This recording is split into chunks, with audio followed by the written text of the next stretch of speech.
اعوذ باللہ من الشیطان الرجیم بسم اللہ الرحمن الرحیم اللہم صلی علی محمد وآل محمد وعجل فرج آل محمد۔ آج ذکر کر رہے ہیں، ایک سوال ہوا ہے کہ استخارہ کے بہت سارے طریقے ہیں، ان میں سے ایک یہ ہے کہ کاغذ کے ٹکڑوں پر ایک کاغذ کے 6 ٹکڑے کر لینے ہیں اور ان پر ایک عبارت لکھنی ہے۔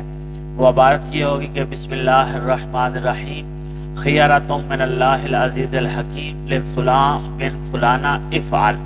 3 ٹکڑوں پر، کاغذ کے 3 ٹکڑوں پر یہ عبارت تعریر کرنی ہے اور 3 ٹکڑوں پر جو ہے وہ لکھنا ہے بسم اللہ الرحمن الرحیم خیرۃ من اللہ العزیز الحکیم لفلان بن فلانہ لا تفعل، اور 3 ٹکڑوں پر یہ عبارت تعریر کرنی ہے۔ کل کاغذ کے 6 ٹکڑے بنانے ہیں اور ان 6 ٹکڑوں کو پھر آپس میں مکس کر کے مصلی کے نیچے رکھ دینا ہے۔ وہ سجادہ اور مصلی جس کے اوپر آپ نے 2 رکعت نماز پڑھنی ہے۔ 2 رکعت نماز استخارہ پڑھیں گے آپ، نماز صبح کی طرح ہی پڑھنی ہے۔ نیت یہ کرنی ہے 2 رکعت نماز استخارہ پڑھتا ہوں یا پڑھتی ہوں قربتاً اللہ، تکبیرۃ الاحرام، سورہ فاتحہ، تو اس کے بعد سورہ توحید، رکوع و سجود۔ اسی طرح دوسری رکعت نماز مکمل کرنے کے بعد آپ نے پھر ایک دعا پڑھنی ہے جس کو ذکر کیا جائے گا، اور وہ ڈسکرپشن میں بھی ہوگی آپ کی آسانی کے لیے اگر آپ یاد کرنا چاہیں، اور باقی کتب میں بھی ہے، وہاں سے بھی آپ لے کر دیکھ کر پڑھ سکتے ہیں۔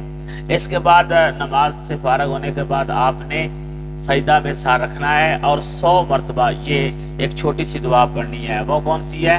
استغفر اللہ برحمتہ خیرۃ فی عافیہ۔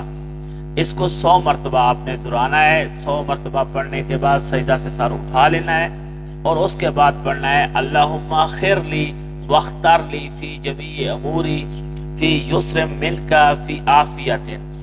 یہ دعا پڑھنے کے بعد آپ نے ان وہی جو 6 ٹکڑے کاغذ کے ہیں ان میں سے ایک ایک کر کے نکالنا ہے۔ اگر پہلے 3 ٹکڑے اور کاغذ کے جو نکالتے ہیں، جو رقعے نکالتے ہیں، ان میں لکھا ہوا ہے افعل، اس کا مطلب ہے کہ یہ کام کر لیجئے، اس میں آپ کی بہتری ہے، نقصان نہیں ہے، فائدہ ہے، تو وہ آپ کام کر لیں۔ اگر 3 کاغذ جو نکلے ہیں ان پہ لا تفعل لکھا ہوا ہے تو اس کا مطلب یہ ہے کہ آپ یہ کام نہ کریں، اس میں آپ کی بھلائی نہیں ہے، خسارہ ہو سکتا ہے۔ لیکن اگر صورتحال ایسی ہو کہ ایک کاغذ آپ نے نکالا اس پہ لکھا ہوا تھا افعل، یہ کر لیجئے، اور دوسرا نکالا اور اس پہ لکھا ہوا تھا لا تفعل، نہیں کیجئے، تو پھر آپ نے اور نکالتے جانا ہے کاغذ۔ 5 کاغذ جو ہیں وہ نکالنے ہیں ان 6 ٹکڑوں میں سے، اور اس میں دیکھنا ہے کہ ان 5 میں زیادہ پر کیا لکھا ہوا ہے، یا افعل لکھا ہوگا کہ کر لیجئے، یا لا تفعل لکھا ہوگا کہ نہ کیجئے۔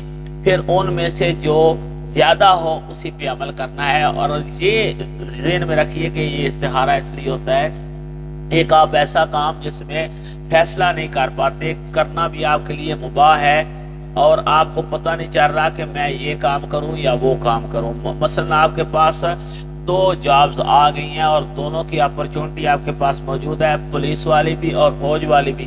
مثلا آپ فیصلہ نہیں کر رہے کہ میں اپلیکیشن دے کر پولیس والی جاب اختیار کر لوں یا فوج والی کر لوں، یا اسی طرح فوج والی یا ٹیچنگ والی ہے۔ اسی طرح کے مسائل میں انسان جب متشوش ہو جائے تو پھر یہ عمل کرے، تو اس میں جس کی طرف اشارہ ملے پھر وہ عمل کر لینے سے، وہ کام کر لینے سے بھلائی ہوتی ہے، اور انسان جو ہے وہ خطا سے بچ جاتا ہے، نقصان سے بچ جاتا ہے۔ استخارہ کی بہت ساری قسمیں ہیں، اور بھی تسبیح والا استخارہ ہے، انشاءاللہ وہ کل یا بعد میں انشاءاللہ وہ بھی ذکر کر دیں گے۔ اور بھی قرآن پاک سے استخارہ ہے، اور قرآن پاک سے استخارے کی بھی آگے قسمیں ہیں، حروف کے ذریعے استخارہ کرنا، آیات کے ذریعے استخارہ کرنا، وہ ساری وقتاً فوقتاً آپ کو ڈیٹیل کے ساتھ بیان کریں گے۔ والسلام علیکم ورحمۃ اللہ وبرکاتہ۔